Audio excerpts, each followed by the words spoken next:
J'ai tout péché, Jésus-Christ veut te sauver. De tout péché, Jésus-Christ veut te sauver. Nous vous saluons dans le beau et précieux nom de notre Seigneur Jésus-Christ. Nous bénissons le Seigneur pour votre vie. Nous lui rendons grâce qu'il nous a comptés tous parmi les vivants de ce jour. Que son nom soit glorifié. Comme nous venons écouter encore sa parole, nous allons nous incliner dans la prière. Seigneur éternel Dieu, nous prions que tu bénisses l'écoute de chaque auditeur et de chaque auditrice. Que ton Esprit Saint, le grand enseignant, vienne enseigner encore ton peuple. Que le but pour lequel la parole va sortir ce matin, que ce but s'accomplisse dans chaque vie. Que les délivrances s'opèrent. Que des guérisons s'opèrent. Au nom de Jésus-Christ. Que le salut soit dans les vies. Qu'il y ait la sanctification dans les vies. Et que les âmes soient inscrites pour le ciel. Merci Père de nous avoir exaucés. Au nom de Jésus, nous avons prié. Amen. Alors, comme nous voyons la dernière fois, le message qui était basé sur Matthieu 16, 26, où le Seigneur nous posait une question fatidique, selon laquelle il dit: que servirait-il à un homme de gagner le monde entier et de perdre son âme? Et nous avions dit que nous allons progresser aujourd'hui sur l'âme. Pourquoi l'âme? Pourquoi est-ce que Jésus dit s'il perdait son âme? Pourquoi il insiste sur ça? Et pourquoi alors c'est dangereux pour un homme de risquer pour son âme? Pourquoi c'est dangereux pour un homme de ne pas réfléchir sur la destinée finale de son âme? Pourquoi c'est très périlleux pour un homme de courir dans ce monde de façon insouciante, sans se soucier de là où son âme va finir? C'est ça que nous allons voir ce jour. Et à la fin, tu pourras voir est-ce que tu as raison de pouvoir continuer à jouer avec ton âme. Voyons très rapidement quelque chose dans 1 Thessaloniciens 5. 1 Thessaloniciens 5, verset 23. Il dit que le Dieu de paix vous sanctifie lui-même tout entier, et que tout votre être, l'esprit, l'âme et le corps soient conservés irrépréhensibles pour l'avènement de notre Seigneur Jésus-Christ. Alors ici, ce que nous voulons ressortir ici, c'est tout votre entier. Il dit tout entier, qu'il vous sanctifie lui-même tout entier. Et que tout votre être, l'esprit, l'âme et le corps, ça nous montre que l'homme est composé de 3 éléments fondamentaux. L'homme étant seul debout là, est composé de 3 dimensions. L'esprit d'abord. L'esprit c'est quoi? C'est la partie divine dans l'homme. L'esprit. Parce que la Bible dit dans Jean 3, verset 24, il dit Dieu est esprit. Donc Dieu est esprit. Donc l'esprit, c'est la partie divine dans l'homme. Et c'est ce qui différencie l'homme des animaux. La différence entre l'animal et un homme, c'est l'esprit. L'esprit, c'est l'aspect divin dans l'homme. Maintenant, l'âme, c'est quoi? L'âme, c'est ce que l'âme et le corps, c'est ce que l'homme et les animaux ont de commun.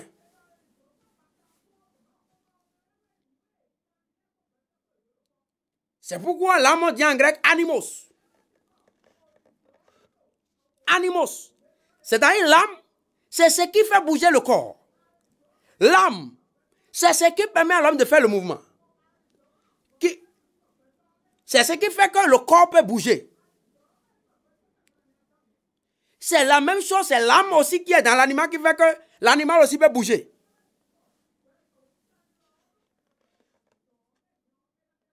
Maintenant, quel est le rôle de l'âme?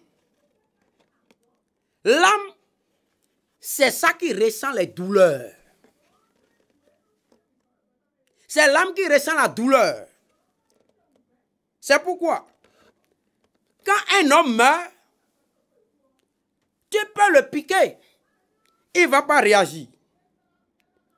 Tu peux le couper, il ne va pas réagir.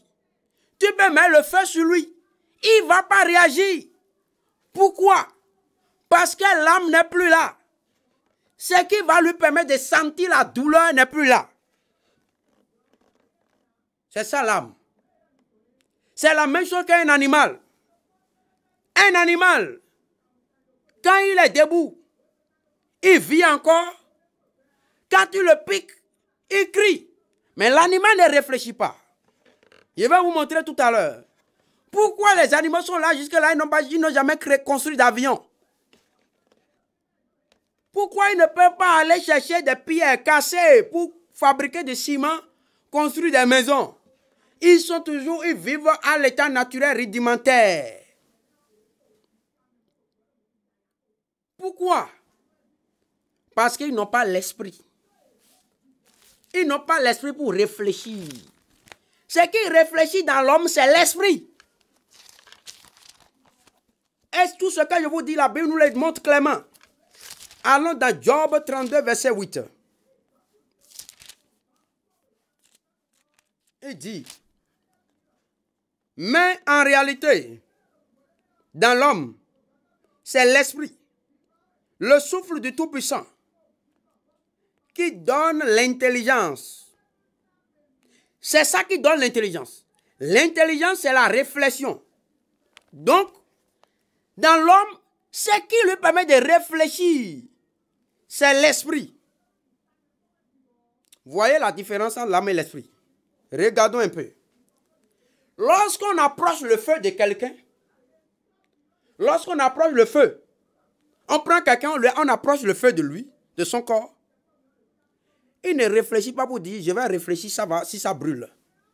Non, il ne réfléchit pas. Dès qu'il voit le feu comme ça là, dès qu'il voit le feu s'approcher de lui, il réagit en même temps. Il fuit. Il ne prend pas le temps de réfléchir, est-ce que le feu brûle? Ou bien, lorsque la main de quelqu'un rentre dans la pâte chaude comme ça, mais regarde, quand sa main rentre dedans, il ne réfléchit pas pour dire, oh, je vais réfléchir pour voir si cela va me brûler. Non, il ne réfléchit pas sur ça. Il réagit automatiquement. Qu'est-ce qui réagit en lui? Ce n'est pas l'esprit. C'est l'âme. Parce que l'esprit, lui, réfléchit. Mais pour réagir par rapport à une douleur, on ne réfléchit pas. Quand on veut piquer quelqu'un, il va à l'hôpital, on veut le piquer là. Il ne réfléchit pas pour dire, oh, je vais voir si la piqûre là vraiment, est-ce que ça fait mal ou bien c'est cela. Non. Quand ça le touche en même temps, automatiquement, il commence à crier. En sorte que le bébé, il n'a pas besoin de réfléchir pour savoir si la piqûre lui fait mal. De la même manière qu'un bébé d'un jour, quand la piqûre vient, il crie. De la même manière, un vieux de 99 ans, quand la piqûre vient, il crie. Il n'a pas besoin de réfléchir. C'est ça l'âme. L'âme, c'est celui qui ressent, qui a les sentiments, qui sent les choses. L'odeur, c'est l'âme qui sent l'odeur. L'appétit, le goût, c'est l'âme qui sent ça. En sorte que, quand on envoie une Ivaquine dans la bouche de quelqu'un, il ne réfléchit pas pour dire non. Je vais choisir de savoir, je vais choisir si ça doit être doux dans ma bouche ou bien ça ne sera pas doux. Je vais choisir, non. L'âme sait si c'est doux, ou si c'est sucré, ou si c'est amer. C'est le rôle de l'âme. Donc c'est l'âme qui sent les douleurs. C'est l'âme qui a les sensations. S'il y a la chaleur, quelqu'un rentre dans la chaleur, ce n'est pas son esprit qui réfléchit, ne réfléchit pas pour voir, oh, voilà, je vais faire comme si je ne sens pas la chaleur. Non, il sent la chaleur. C'est le rôle de l'âme. L'esprit, quant à lui, il réfléchit. C'est l'esprit qui conçoit les choses. C'est l'esprit qui fasse. Quand l'âme ressent la chaleur, c'est l'esprit qui va dire, maintenant ce que je vais faire, nous allons concevoir quelque chose qui va donner la fraîcheur pour combattre la chaleur. C'est l'esprit qui réfléchit pour concevoir. L'âme, elle, autre ressent. C'est tout. C'est pourquoi, quand un homme, dirigé par son âme, et l'âme et le corps, c'est les deux unis qui constituent ce qu'on la Bible appelle la chair. Nous aurons le temps de vous enseigner sur ces choses. C'est ça que la Bible appelle la chair. L'âme et le corps. Les deux réunis. C'est ça que la Bible appelle la chair. Nous aurons le temps d'en parler quand nous allons approfondir.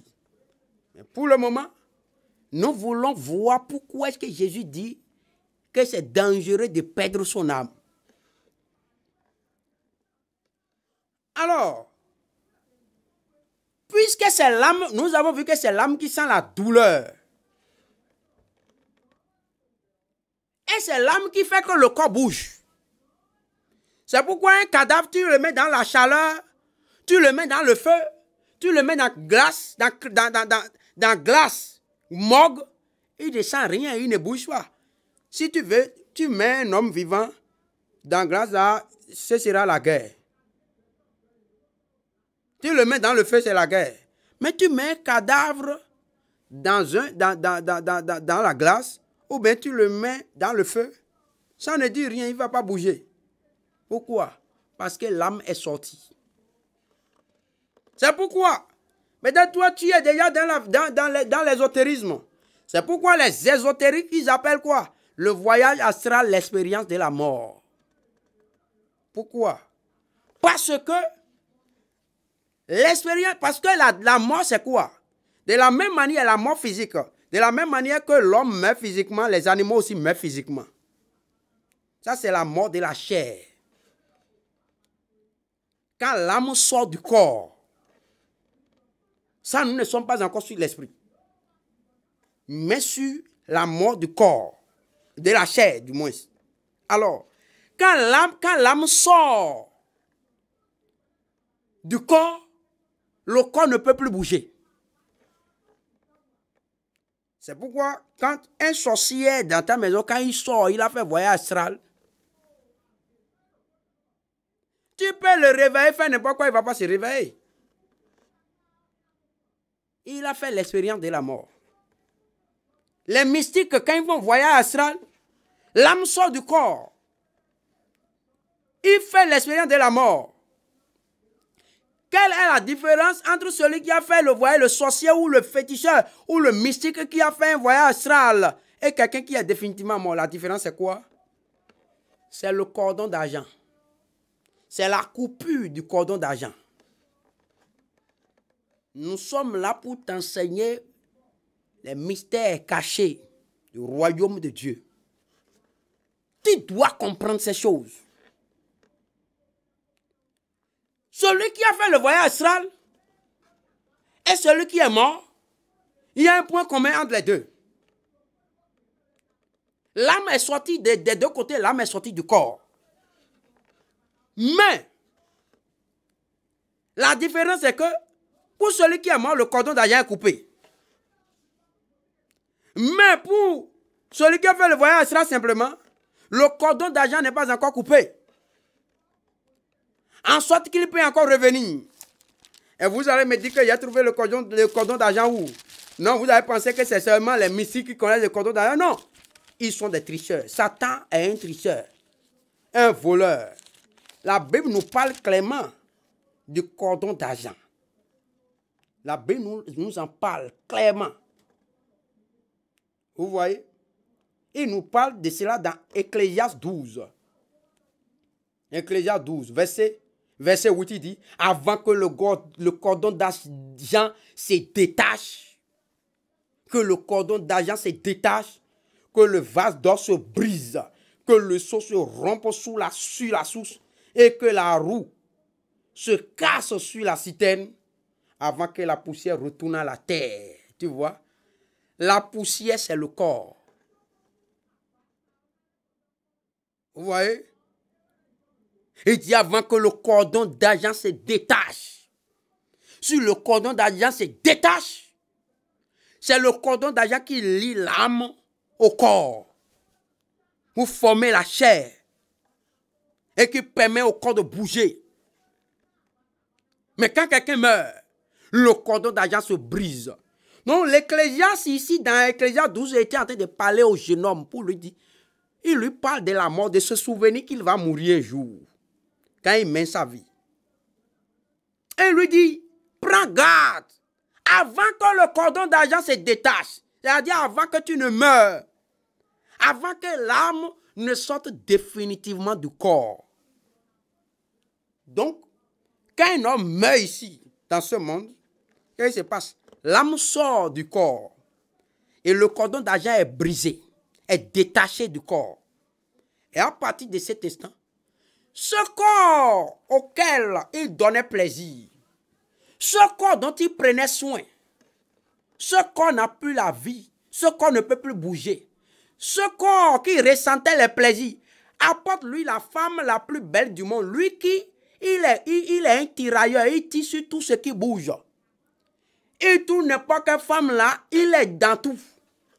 Tu lui amènes les plus misses, toutes les misses du monde. Comme il est mort, et le cordon d'argent il a coupé, l'âme est sortie. Ça ne lui dit plus rien. Apporte lui les cigarettes les plus super du monde. Ça ne lui dit plus rien. Fume ça à côté de lui, il ne sent plus rien. Prends ta main ou ses yeux et présente-lui les femmes les meilleures femmes du monde. Ça ne lui dit plus rien.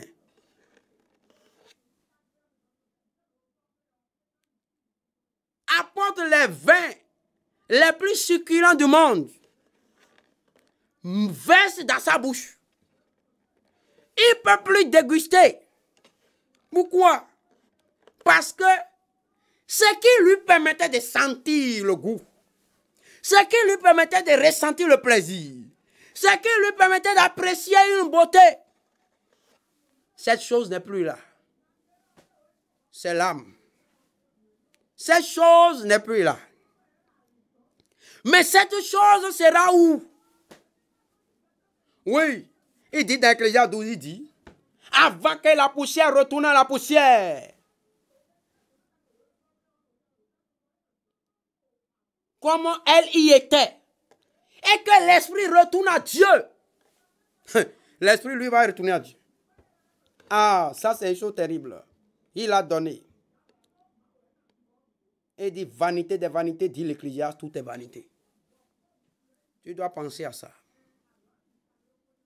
Alors, quand vient de l'âme, l'âme, le corps là, quand l'âme est sortie du corps, le corps, lui, il ne sent plus donc, il ne sait plus à rien. Parce que le corps, c'est comme une enveloppe. C'est comme une enveloppe. Quand tu as mis un chèque d'1 milliard dans une enveloppe, pendant que le chèque est dans l'enveloppe, tu vas prendre soin de cette enveloppe. Tu ne vas pas accepter qu'un enfant joue avec l'enveloppe. Tu ne vas pas accepter que la pluie tombe sur cette enveloppe. Tu ne vas pas permettre que cette enveloppe tombe quelque part. Mais, le jour où le chèque est sorti de cette enveloppe, et tu as mis le chèque en lieu sûr, qu'est-ce qui se passe? L'enveloppe est tombée dans l'eau. Un enfant peut s'amuser avec l'enveloppe. L'enveloppe est tombée dans un feu. ça n'a plus d'importance. C'est la même chose qui se passe avec l'homme. Quand l'âme sort, les gens peuvent mettre ton cadavre dans un cercueil en diamant ou en or. Ce corps aura le même sort que dans un cercueil en feuilles de teck. Même si on mettait ton cadavre dans une feuille de teck pour aller enterrer, le corps aura le même sort. Mais, qu'est-ce qui se passe? Puisque nous venons de voir que c'est l'âme qui ressent les douleurs. Ici, il ne s'agit pas de réflexion. L'esprit, lui, réfléchit. Mais, l'âme, c'est lui qui ressent les douleurs, les plaisirs, les beautés, les odeurs, les goûts. C'est l'âme qui ressent ça. Et maintenant, l'âme est sortie. C'est l'âme qui ressent les amertumes. Quand on te dit, regarde-moi sa grosse tête, il ne réfléchit pas d'abord pour dire, bon, je vais voir si je vais me fâcher. Non. En même temps, on a touché son âme. Il dit, pourquoi tu me parles comme ça? Il ne réfléchit pas. Parce que ça choque son âme en même temps. L'âme réagit. Maintenant, voilà que l'âme est détachée du corps. Mais il ira où? C'est ça la question. Mais imagine-toi, on dit que quand l'âme la sort, on ne va pas enterrer ton âme. Parce qu'on ne voit pas l'âme. Les yeux physiques ne le voient pas. Mais il sera où? Tout le problème se trouve là. Ton âme sera où? C'est pourquoi Jésus a dit, qu'est-ce que cela c'est un homme de gagner le monde entier, de perdre son âme? Qu'est-ce que cela te sert? Qu'est-ce que cela sert à une enveloppe, à un chèque dans une enveloppe? Que le chèque ait une enveloppe dans laquelle se trouve un chèque soit entretenu. Que cette enveloppe, quand l'argent était dedans, que cette enveloppe soit dans une chambre climatisée. Que cette enveloppe aille en boîte de nuit. Que cette enveloppe jouisse de tous les soins de ce monde. Et que finalement, le chèque qui est dans cette enveloppe soit jeté dans un feu. À quoi tout l'effort qui avait été fourni pour entretenir cette enveloppe, cet effort a servi à quoi?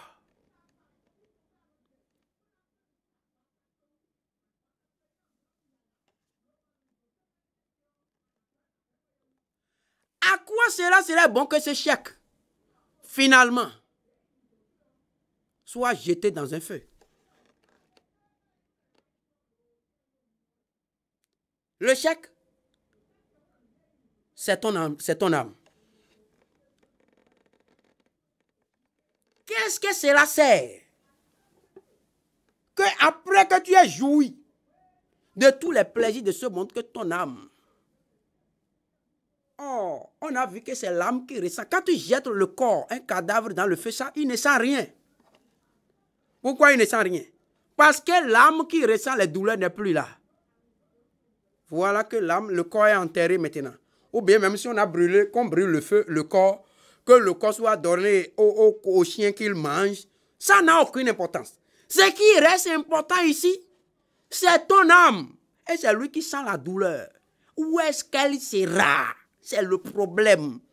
Et tu cours depuis des années, tu n'étais jamais arrêté pour te dire, mon âme là, voilà, c'est lui qui sent la douleur. Ça veut dire quoi?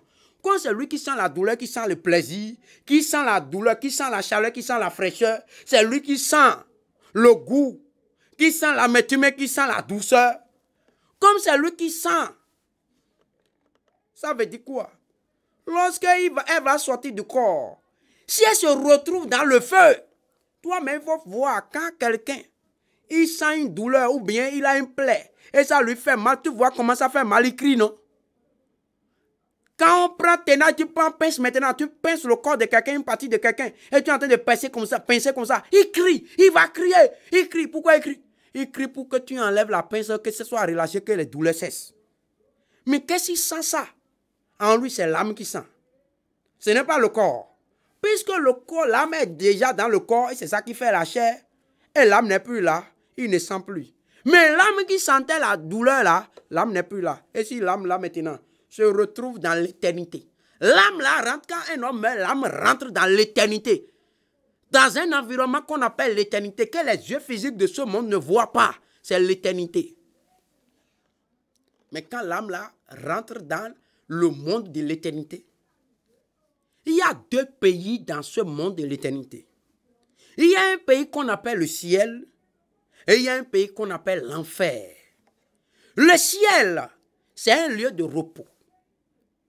La Bible dit que là-bas, il n'y aura pas de soleil pour brûler quelqu'un. On n'aura même pas besoin de climatiseur. Là-bas, les routes sont en or. Il n'y a pas de démons chassés là-bas. Il n'y aura aucune douleur là-bas. Ce sera le plaisir. Ça, c'est l'un des pays de l'éternité. Le second pays de l'éternité, où l'âme peut aller résider, ça s'appelle l'enfer, la géhenne. Là-bas, les vers qui sont là-bas ne meurent jamais. Le feu brûle de façon incandescente et éternellement. Pense. Regarde toi-même, regarde. On a dit que ce qui sent les douleurs ou le plaisir dans l'homme, c'est son âme. Et voilà maintenant que l'âme là, quand il sort du corps, un homme meurt, l'âme sort du corps, il a la possibilité d'aller à deux endroits. Soit un lieu de repos et de plaisir éternel. Oh, un plaisir incomparable à tout ce que tu peux avoir comme plaisir dans ce monde. Peut-être que dans ce monde, tu auras un plaisir simplement de 100 ans. Mais là-bas, c'est éternellement. Une douleur, peut-être que dans ce monde, tu souffres dans des douleurs. Mais ces douleurs aussi seront pour quelques années. Mais l'âme, dans l'éternité, va vivre soit dans le plaisir, dans la joie, dans le bonheur pour l'éternité, ou bien dans les douleurs, dans les souffrances pour l'éternité. Vous comprenez pourquoi Jésus pose la question pour savoir qu'est-ce que cela c'est un homme de gagner le monde entier et de perdre son âme. Voilà. Voilà pourquoi il parle de l'âme. L'âme, c'est la partie qui est en toi. Tu as vu que c'est l'âme. Est-ce qu'un homme aime les douleurs dans ce monde? Aucun homme n'aime les douleurs. Tout le monde veut rester dans le plaisir, dans le bonheur. Oui ou non? Oui, c'est comme ça. Ce qui veut dire quoi? Oh, c'est l'âme en réalité qui sent les douleurs, soit les plaisirs, soit la chaleur, soit la fraîcheur, soit le feu. C'est l'âme qui sent ça. Est-ce que tu ne vois pas à la suite de ça que c'est important de penser maintenant à là où ton âme va finir? Mon frère, c'est important. C'est le moment pour toi de prendre la meilleure décision. Mais Jésus a dit, il dit, la solution est avec lui. C'est quoi il dit dans Matthieu 11, verset 29. Verset 28, d'abord il dit, venez à moi. Vous tous qui êtes fatigués, chargés, je vous donnerai du repos. Verset 29. Prenez mon joug sur vous et recevez mes instructions. Car je suis doux et humble de cœur. Et vous trouverez du repos pour vos âmes. Ouais. Vous trouverez du repos pour vos âmes. Pour trouver du repos pour son âme, il faut donner sa vie à Jésus. Il faut recevoir les instructions de Jésus. Il faut prendre sur soi le joug de Jésus. C'est ce que tu dois faire. Et il dit comme ça là, tu vas trouver du repos pour ton âme. Pourquoi vas-tu laisser ça pour courir? Les courses de ce monde ne vont pas donner du repos pour ton âme. C'est lui seul qui peut te donner du repos pour ton âme. Il te garantit repos pour ton âme. Au-delà de ce monde. Un repos qui transcende ce monde. Vas-tu continuer encore dans des courses inutiles?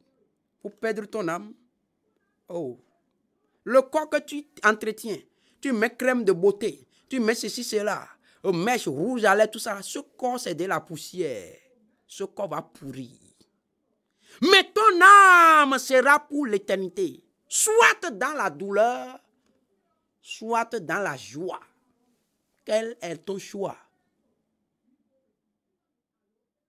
Je te recommande de prendre une décision sage ce jour. Prends la décision sage avant qu'il ne soit trop tard. Parce qu'il est réservé aux hommes de mourir une seule fois. Après quoi vient le jugement? Prends la meilleure décision ce jour. Si tu es prêt à prendre la meilleure décision, alors je vais t'inviter à baisser la tête dans la prière. Et nous allons prier.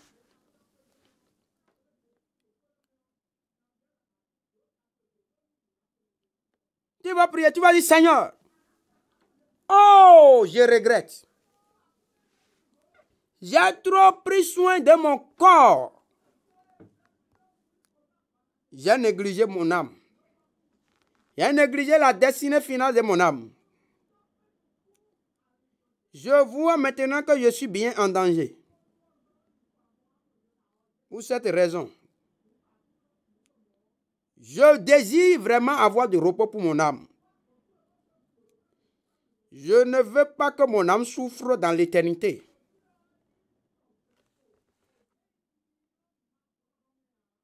Je ne veux pas que mon âme souffre dans l'éternité.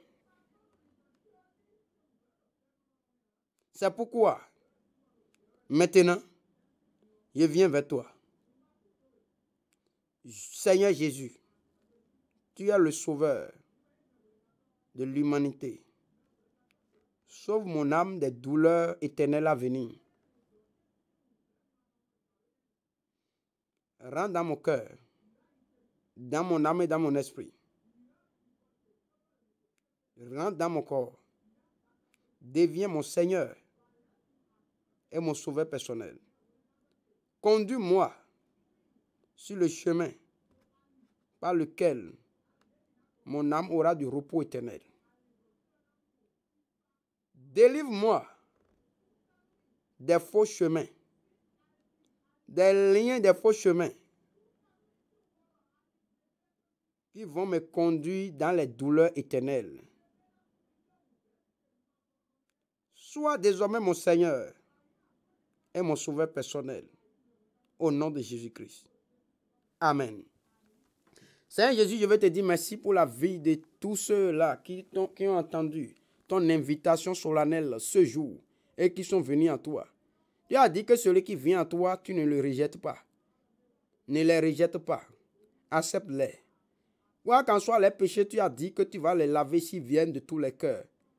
C'est pourquoi je te prie de confirmer ta parole dans les vies et de les purifier de tous les péchés.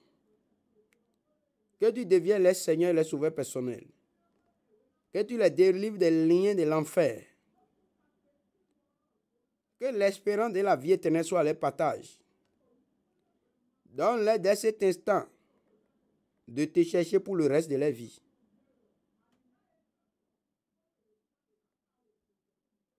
Et que la fin de leur vie soit glorieuse dans l'éternité. Merci Père de nous avoir exaucés. Au nom de Jésus-Christ, nous avons prié. Amen.